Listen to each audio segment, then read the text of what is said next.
हरिओम भक्तों, आज की इस पावन कथा प्रस्तुति में हम एक बेहद ही अद्भुत और रहस्यमयी दृष्टांत पर चर्चा करने वाले हैं। एक ऐसी कथा जो हमें साक्षात दिखाती है कि सच्ची समृद्धि और ईश्वरीय कृपा का असल स्वरूप क्या होता है। तो चलिए, बिना विलंब किए सीधे इस दिव्य वृत्तांत में प्रवेश करते हैं। कथा के चमत्कार देखने से पहले एक बहुत ही गहरा सवाल है जिस पर हम सबको, हर आध्यात्मिक जिज्ञासु को विचार करना चाहिए। हमारे जीवन में जो दुख है उसका असली कारण क्या है? क्या वो केवल धन की कमी है या फिर ईश्वर के प्रति सच्ची भक्ति का अभाव? प्राचीन काल के उस निर्धन ब्राह्मण परिवार की ये कहानी हमें बिल्कुल इसी सत्य के आमने सामने लाकर खड़ा कर देती है। अब जरा इस घर की स्थिति को देखिए। बड़ा ही अद्भुत विरोधाभास है यहाँ। एक तरफ वो माता हैं जो पूरी तरह से अज्ञान और मलिनता में फंसी हुई हैं, न कोई स्नान न ही कोई पूजा पाठ, और इसी बात से ब्राह्मण देवता हमेशा दुखी रहते हैं। लेकिन वहीं दूसरी ओर साक्षात ईश्वरीय कृपा से उनके घर में एक कन्या ने जन्म लिया है जो बिल्कुल एक अनमोल रत्न की तरह है। वो रोज स्नान करती है और हमेशा प्रभु की भक्ति में लीन रहती है। इस कन्या का जो नित्य नियम है ना, वो हम सब के लिए एक बहुत बड़ी सीख है। देखिए, ईश्वरीय कृपा कोई ऐसी चीज नहीं जो बस यूं ही मिल जाए। इसके लिए निरंतर तपस्या चाहिए। प्रातःकाल जल्दी उठना, पवित्र होकर भगवान विष्णु का नाम जपना, बृहस्पतिवार का निष्ठा से व्रत करना, और तो और विद्यालय जाते समय अपनी मुट्ठी में जौ भरकर रास्ते में बिखेरते जाना। बंधुओं, ये कोई साधारण दिनचर्या नहीं है, ये एक अत्यंत गहरी आध्यात्मिक साधना है। और अब भगवान बृहस्पति देव की अद्भुत लीला तो देखिए। जब वो कन्या अपनी पाठशाला से लौटती थी तो रास्ते में जो साधारण जौ उसने बिखेरे थे वो साक्षात स्वर्ण बन चुके होते थे, बिल्कुल शुद्ध सोना, और वो उन्हें बीनकर घर ले आती थी। सोचिए, पृथ्वी लोक पर साक्षात चमत्कार हो रहा था। अब एक दिन ब्राह्मण पिता ने अपनी बेटी को उन सोने के जौ को एक साधारण से सूप में फटकते हुए देख लिया। तो उन्होंने बड़े ही सहज भाव से कह दिया कि हे बेटी, जब जौ सोने के हैं तो सूप भी तो सोने का ही होना चाहिए ना। देखा जाए तो ये एक पिता की बहुत ही व्यवहारिक बात थी, लेकिन असल में ये उस कन्या के विश्वास की एक बहुत बड़ी परीक्षा की शुरुआत थी। इसी कारण उस धर्मपरायण कन्या ने गुरुवार का व्रत रखा और भगवान से सच्चे मन से प्रार्थना की।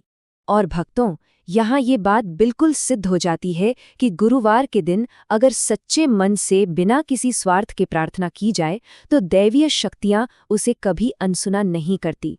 भगवान बृहस्पति देव ने तुरंत उस कन्या की पुकार सुन ली।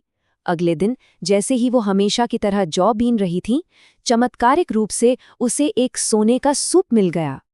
लेकिन विडंबना देखिए, घर में साक्षात स्वर्ग उतर आया है। आंखों के सामने ऐसे अद्भुत चमत्कार हो रहे हैं, फिर भी माता के स्वभाव में रत्ती भर भी बदलाव नहीं आया।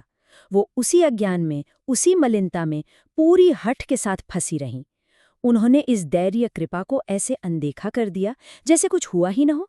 उनके रहन सहन, उनके विचारों में कोई परिवर्तन नहीं आया। खैर, प्रभु की माया बड़ी विचित्र है। कथा में अब एक नया मोड़ आता है, जहां सांसारिक इच्छाएं और आध्यात्मिक पवित्रता दोनों का आमना सामना होता है। होता यूं है कि उस नगर का राजकुमार वहां से गुजरता है। उस कन्या के रूप को देखकर और उसे सोने के सूप में जौ साफ करते देखकर वो इतना मोहित हो जाता है कि राजमहल जाकर अन्न जल ही त्याग देता है। बस एक ही जिद।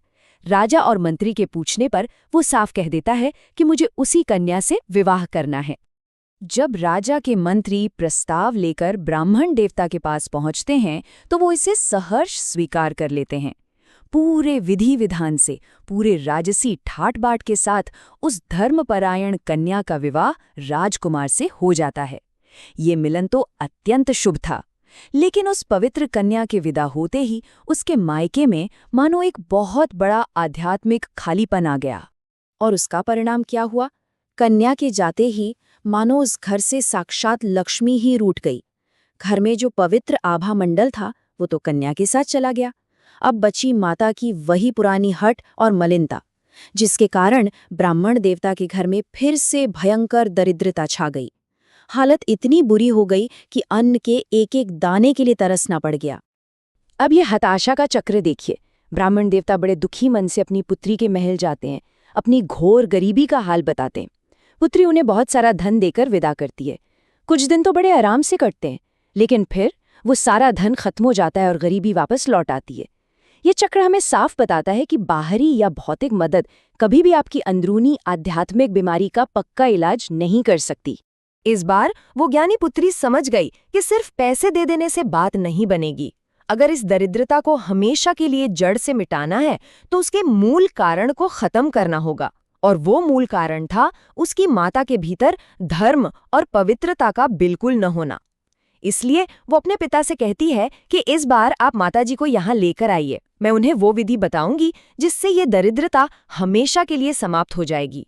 लेकिन हे भगवान, अज्ञानता की जड़ें कितनी गहरी हो सकती हैं। जब माता राजमहल पहुंचती है और पुत्री उसे समझाती है कि बस सुबह उठकर स्नान करो, भगवान विष्णु का ध्यान करो तो सारे दुख दूर हो जाएंगे, पर माता मानती ही नहीं। उल्टे वो बिना नहाए धोए सुबह सुबह अपनी ही पुत्री के बच्चों का जूठा खाना खा लेती है। ये देखकर तो कोई भी हैरान रह जाए कि अज्ञान इंसान को कितना अंधा कर देता है। कहते हैं ना, कभी कभी ईश्वरीय कृपा प्राप्त करने के लिए भी थोड़ी कड़वी दवा पीनी पड़ती है। माता की इस जिद को देखकर पुत्री को भी अत्यंत क्रोध आ जाता है। वो एक बहुत ही कड़ा कदम उठाती है। रात के समय वो एक कोठरी का सारा सामान बाहर निकलवाती है और अपनी माता को उसी में बंद कर देती है, और फिर अगले दिन सुबह उन्हें बाहर निकालकर जबरदस्ती स्नान करवाती है और उनसे भगवान का पाठ करवाती है। और इस कठोर शुद्धिकरण का असर देखिए, आखिरकार वो चमत्कार हो ही गया।